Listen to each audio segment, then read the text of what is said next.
Hello ladies and gentlemen, and welcome to another episode of the One Meal Channel. And in today's video, we are going to be making a massive pile of food, probably a pile of food massive enough to feed a family of 3. And we're going to put that into burritos, mega burritos that is, as a meal prep for ourselves in preparation for a graveyard shift that we have coming up in the next couple of days. And if you want to enjoy watching this video as much as I enjoy making massive quantities of food that are supposed to be consumed in a single sitting, hit the subscribe button, leave a like or a comment, and of course, grab your favorite food or beverage to enjoy with me as we celebrate another episode of the One Meal Channel. And you want to subscribe because in the next couple of days, I'm going to be taking those days off for the graveyard shift. You want to know when I come back later in the week. We have people from all over the world that watch us, people from Canada and Greece and South Africa and not those places, tuning in to watch some mid-20s American make a crazy amount of food for himself. Some people think it's weird, some people think it's fun, and other people just like having a friend while they eat their own food. So, if you notice anything different from yesterday's video or the day before that, this is a chicken tender, and this is a full chicken breast. I went back to the store. We ran out of chicken tenders. I got about 3 days full worth of chicken tenders. They were $2 a pound. I went back. That's a great deal. I'm going to go get that again. Whatever store I went to decided that deal was too good to keep going. They were either all out or they decided to change that deal from $2 a pound up to $3.50 a pound. Clearly, they were offering something too good to maintain. And I just said, well, if everything's going to be $3.50 a pound for chicken, I might as well try out the chicken breast, because they're the same price. $3.50 a pound. It comes in 5-pound packages. One breast each breast about a pound, which is kind of the perfect amount of chicken for me.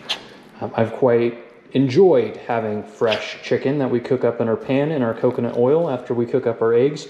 So I figured, what's the point in changing that habit? Now, to be fair, I usually go to a different store that has these like day-old rotisserie chickens, and they have them at like 66% off. So instead of paying like $10 or $12 for a rotisserie chicken, you're paying like $3 or $4. And out of that rotisserie chicken, you can get about 3 pounds of meat from it. So you're getting just an absolute steal. I figure, let's give you all a little bit of variety. Again, I like having similar food every single day. We have a few little changes here and there. I don't like departing too much from my formula. But let's give the viewers a little bit of variety. Y'all have been watching for, some of you, for 6 months now, since the channel first started. We've grown to over 500 subscribers. We're getting nearly 10 subscribers a day on average. I really appreciate that. And so let's change it up just a little bit. Let's put a pound of chicken in here. And we had a comment from our super fan, Lydia, who's been with us since the beginning, saying, well, why don't you try, you want to get away from eating as much rice as you usually do, why don't you try some black beans instead? And I think that's what we will do. So instead of having a cup of uncooked rice, which comes out to about 3 cups of cooked rice, we're going to do about 2 cups of cooked rice and about half of a can of black beans. Now, you also said, Lydia, I know you're watching, you also said to wash these. I don't know, do you get cans? I mean, I figure this would be so simple. It's just like Canada and America are not all too different from one another. But you want to wash these? Usually, I mean, ever since I was a kid, we would just kind of take the tin like this till it was open, almost done. Let's see what we got here. Pop that open. And we would just strain it. And we would just throw it in straight away after it was strained. So you're saying, we're saying that I should wash these? I should go in here and put some water in it and wash it like this? I don't know. I feel like I'm making a fool out of myself right now doing this, but again, I don't. When you eat the same type of meal every single day, you don't expose yourself to a whole lot of different options. With that being said, I want to contradict my statement I just made. $5 a pound for meat is about the all I'm comfortable like paying for. I mean, unless I'm having like a special occasion or something like that. But I usually don't want to pay more than $5 a pound. And there's some chuck roast that was out there, for sure enough, $5 a pound, big old roast. And I don't remember if I filmed this. It must have been months ago if I had. But putting chuck roast into your crock pot and making kind of a chuck roast stew is fantastic. It's absolutely excellent. So in the near future, I might grab some chuck roast for you guys and put it into a crock pot, which would be great for meal prepping. Those videos are always tough because I like making videos for you daily, with the exception, of course, when I'm having that graveyard shift. And if I make chuck roast, which will last me at least 3 or 4 days, it kind of makes following videos difficult to film for you. So we'll see how it goes. I might make the chuck roast one of the days that I get back from my graveyard shifts.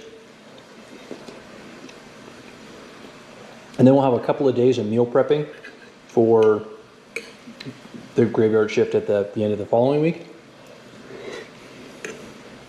And then we'll see what else we can do to fill up the time. Because as much as I like chuck roast, I don't think that I can finish off a whole roast in just a couple of days, especially if I'm adding potatoes and carrots and celery and onions to all of that. But it also is an excellent way to incorporate that broth that I make for myself, or the stock rather. I love drinking the stock. Usually I have it before every video. We've been kind of taking a break from that recently. But it might be a good idea for me to make a really thick stock and add that to our roast, because it really is just the best way to have stew with homemade stock. Whether that's chicken or beef, it doesn't matter. So let's finish off these eggs.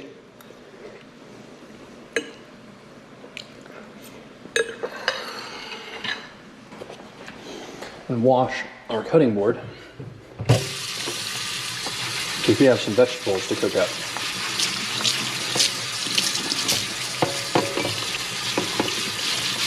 Nice soapy water.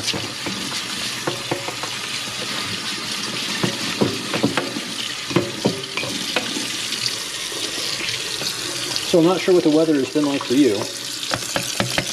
This week has been a very, how do I put it? Interesting week. It started out very, very muggy, overcast, humid. Became weird where it would sprinkle throughout the entire day, but just not a... If you were driving, it would never rain enough for you to turn the windshield wipers on. It was overcast and windy, which made me think a big storm was going to come through. No storm, just a lot of wind, even more than usual. And then we're having this amazing 75, 80 degree day. So I actually had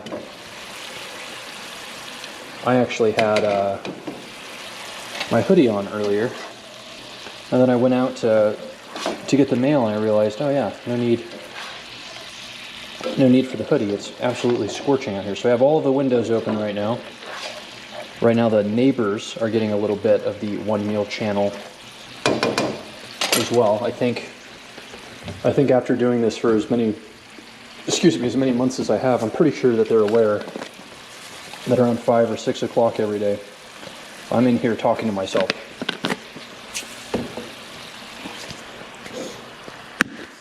Nobody's asked me about it yet. And I hope they never do. Because yeah, the way that you look inside the house, because all the windows are open, all the blinds are up, the way that you look inside of the house, the GoPro chest mount that I have isn't visible. So if you just look at my shoulders and up, it does just look like I'm walking around here talking to myself. It's a little less awkward when the roommate is in here and we're chatting it up and riffing with one another. But our poor neighbors, especially with the intro. My intro projects pretty deep into the rest of the neighborhood. Okay, so now that we got that washed, let's take our potato here. I learned recently, you know me, I'm always trying to learn things, that a serving of potato has more potassium in it than a serving of banana. Potassium is really good for fatigue and digestion. Probably not the best source of potassium that you can get out there. What else has a lot of potassium there? Like the banana, like I said, and I think it's either kale or spinach has a lot of potassium as well. Yeah, it even has more potassium than a serving of sweet potato. So potato is really good for you. It also has fiber, has a lot of vitamins and minerals in it, like vitamin B. So I was curious, you know, if Lydia was trying to help me out, I go, hey, I'm eating a lot of carbs over here with the amount of rice and the amount of potatoes that I'm having. I gotta change something up eventually. Maybe I should just take the potato out. Nope. Found too many good positive things to hear about potato. We're not getting rid of that anytime soon. Potato is pretty fantastic. We're gonna keep that in our diet. The more you know, right? Serving of potato has more potassium than a serving of banana. Pretty nice. Pretty nice. That just kind of blends the question, how large is a serving of potato versus a serving of banana? But I digress. Let's get our onion cut up. You can see my big package of chicken in there.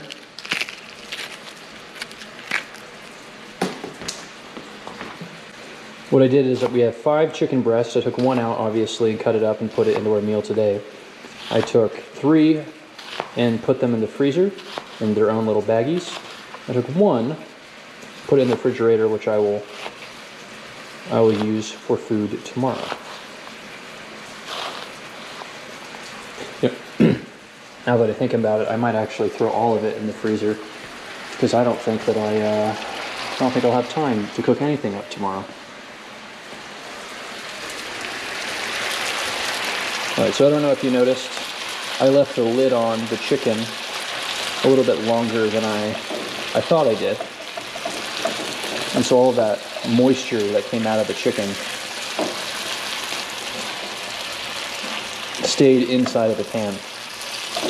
So I waited for the chicken to get all cooked up, but I want that moisture to evaporate.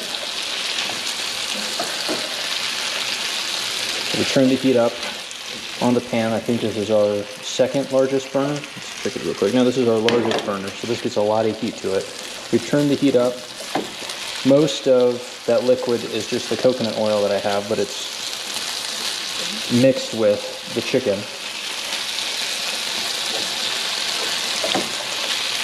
So we're just going to have as much of that dissipate off as we can.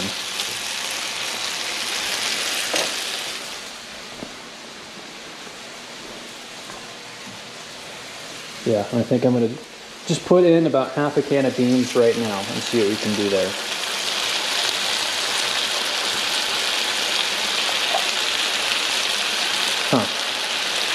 You know what? Why don't we just do a full can of beans?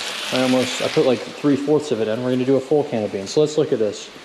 About 3.5 servings. There's 110 calories in a serving. That's about 360 calories in a can. It's got some carbs in it. Good source of fiber. How much protein is that? 21 grams of protein on top of it, so not a whole lot of protein. And then a lot of sodium. Salt is good. Getting some good salt in our diet is good. I usually add the soy sauce in order to get some good salt in there.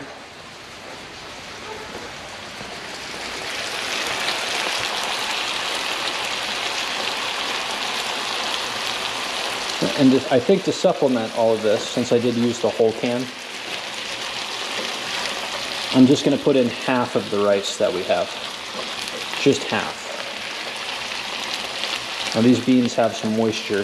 That's kind of why I tossed them in when I did.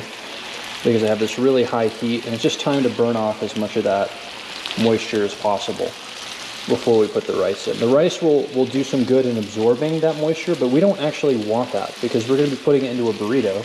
We don't want that moisture absorbed because that will just come out when we reheat it. All of that will come out and make our tortillas soggy, and we haven't had any sort of soggy tortilla issues so far. So we're just going to leave this off, leave everything there. Use this opportunity to prep the rest of our eggs. It looks like I actually used the previous bowls. We're going to use one of our regular size bowls this time. Ooh, close one.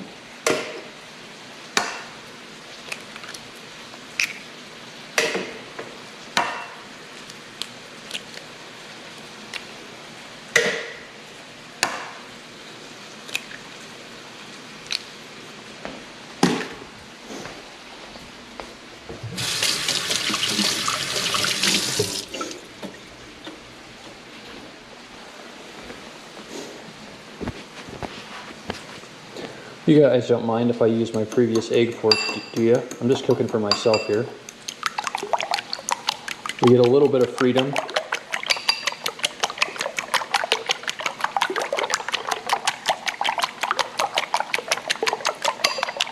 You don't have to cook by restaurant standards every single step of the way. I do think, you know, it would be best even just to use a completely separate cutting board, you know, for meat and for vegetables rather than cleaning in between, you know, one or the other with a knife.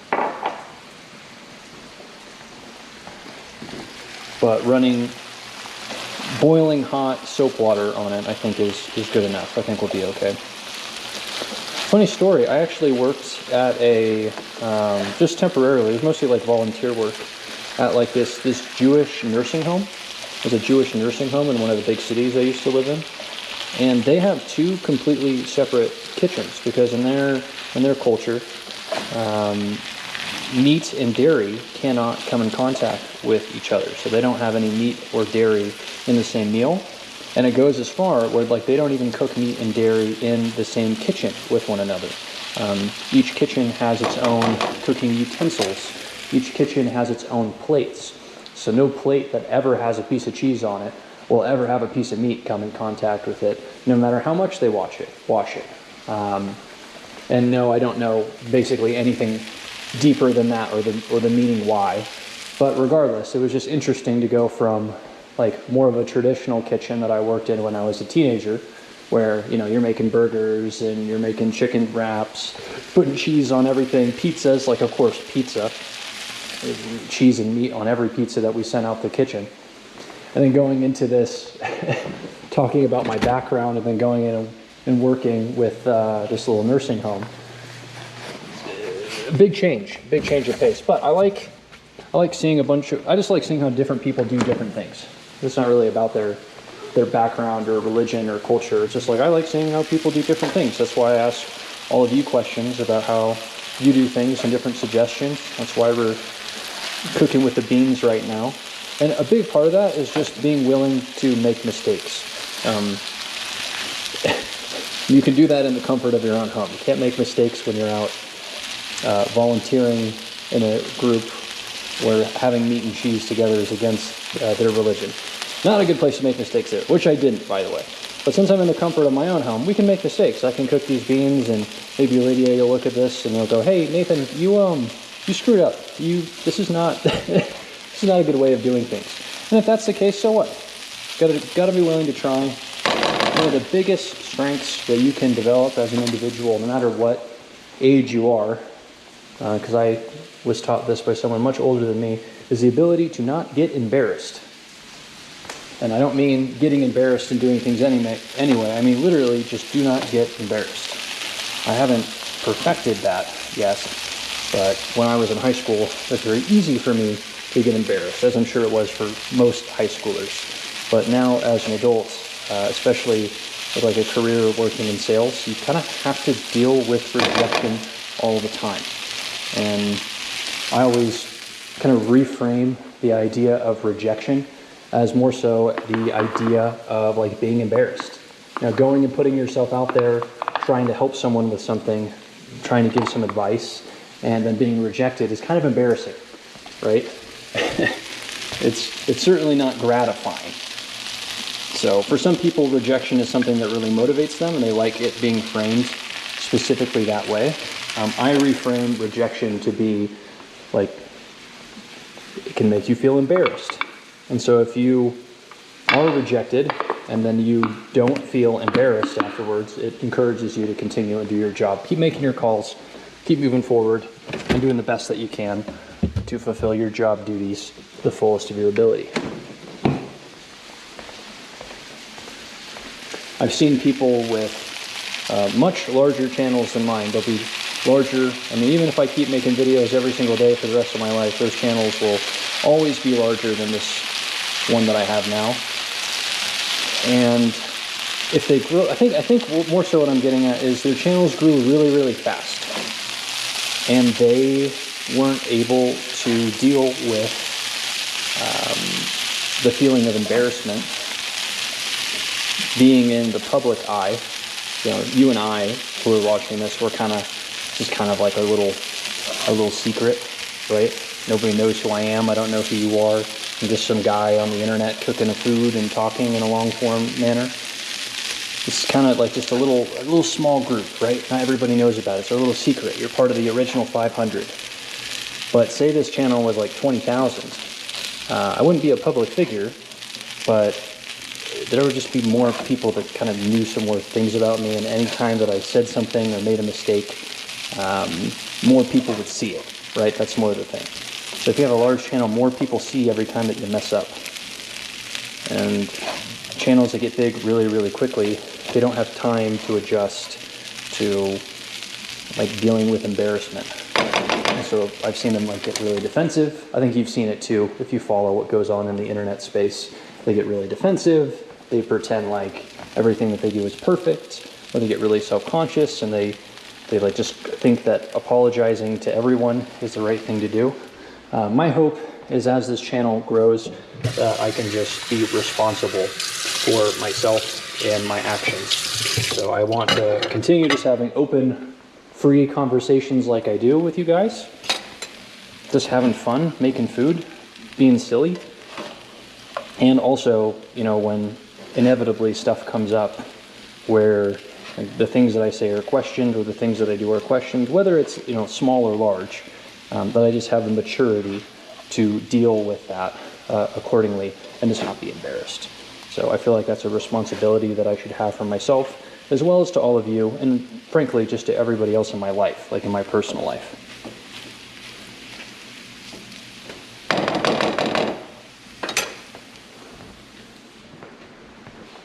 So we'll let that cook up. Moisture came out of that pretty well. I'm going to add some soy sauce on top. See, I turned the heat down because I thought that would be best. We're going to turn the heat back up again. We're just going to let the egg cook on either side, or excuse me, on this one side, and we'll flip it so it cooks on the other side. And then we'll take the tortillas and wrap them up into little burritos. So this is going to turn out just fine. This is going to turn out great.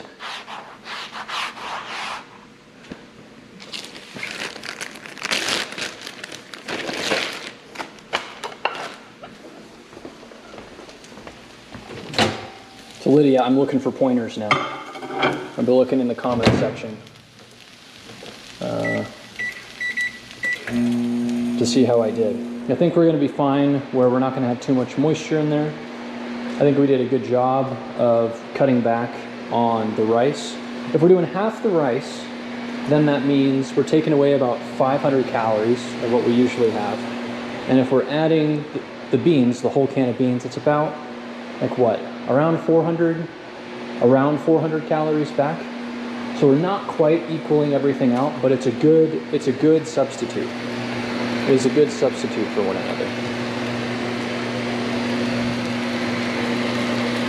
So let's take this and flip it. That's nice. Look at that nice color that we get on the rice. Well, it's on the egg, but the egg is coated to the rice. And I'll just flip that. Good.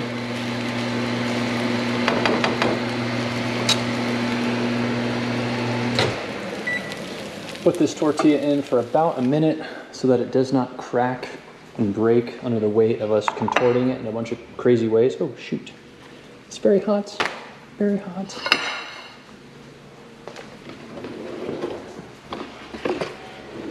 When I was a kid, I worked on a guy's ranch. And he told me that the best thing that you could do is develop what he called asbestos hands, where you could just sift your hands through really hot coals, and not coals, but like ash, and then it would callus up your hands so that you could hold really hot things without feeling pain. I did not do that. I did not do that. His hands were all screwed up. He had really ugly hands. Not because he was a hard worker, but, well, he was a hard worker. The hard work isn't what made his hands all messed up. The way he took the asbestos hands comment a little bit too seriously. So he had gross, ugly hands. He was an extremely hard worker, but so was I. The skill of being able to hold on to really hot things without feeling pain, I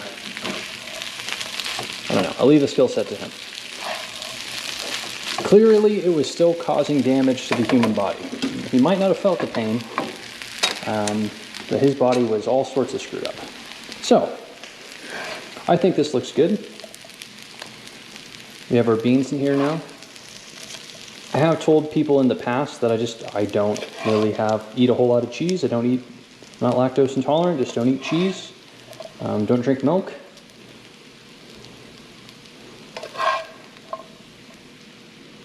But if you were to add that to here, it would bind everything together well, because as you can see, everything's kind of clumpy. Everything's kind of clumpy at the moment. So I'm doing my best to kind of make these burritos even. I always have issues making them even. We want this to clump together well. This is my exclusive hot sauce. Noah and I do not share it. So not worried about it getting a little bit messy, a little bit dirty. Let's pull this down towards me without it falling off the side. Let's give this a roll, ladies and gentlemen. Give this a roll. Okay. So that's what we do. We tuck the bottom underneath. Push the sides in. And these are massive, so we're gonna take our time with these.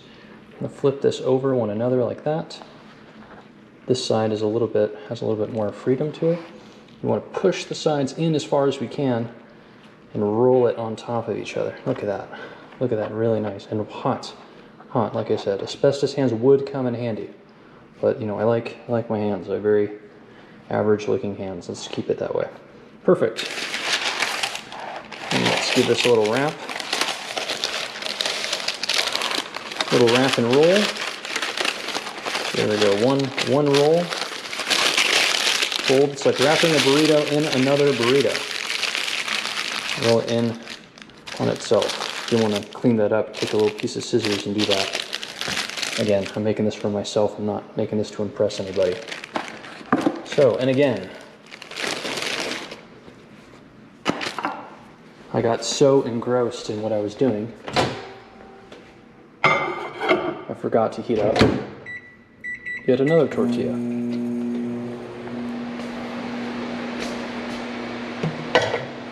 Whew. Yeah, this looks good. Let's cheat. Let's have a little piece of chicken. Look at that big piece of chicken. You don't get that when you have the rotisserie chicken. Yeah. Oh, that's good. That's good, not dry.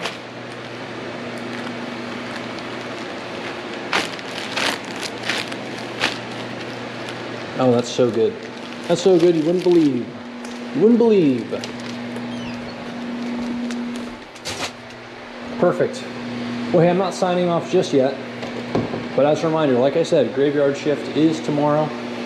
After I'm done with graveyard shift, I'll go to the store and we'll pick up some more coconut oil. As you can see, this coconut oil is almost out. This was a great test run that lasted me for a couple of weeks to get ourselves a really big tub of coconut oil. Hot, hot, hot, hot, hot, hot, hot, hot, hot, hot, hot, hot. We'll move forward with our amazing meal making every day. Okay, let's put the final finishing touches on.